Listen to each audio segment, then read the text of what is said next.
नाव दिलं पाहिजे। जे ग्रामीण उपजिल्हा रुग्णालय, या उपजिल्हा रुग्णालयाला महात्मा फुले आणि सावित्रीबाई फुलेंचं सुद्धा नाव दिलं पाहिजे। आज या धर्मांतराच्या घोषणेच्या भूमीला लाखो लोक येतात, अभिवादन करतात, इतिहासात येवल्याची नोंद आहे। अनेक वर्ष आम्ही रेल्वे स्टेशनचं नामांतरासाठी सुद्धा लढतोय। याचं नामांतर हे मुक्तीभूमी झालं पाहिजे, ही आमची मागणी आहे।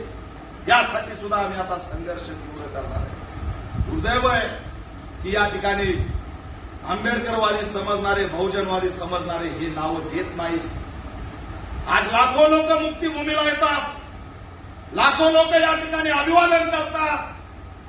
ज्यावेळेस विंचूर चौफुलीतला पुतळा आम्ही बघतो, त्यावेळेस आम्हाला खूप वाईट वाटतं।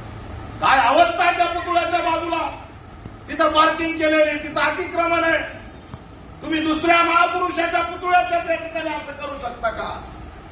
त्यामुळे याच्याकडे बारकाईने लक्ष दिलं पाहिजे आणि या विंचूर चौफुलीतला जो पुतळा आहे तो भव्य स्वरूपाचा उभा राहिला पाहिजे।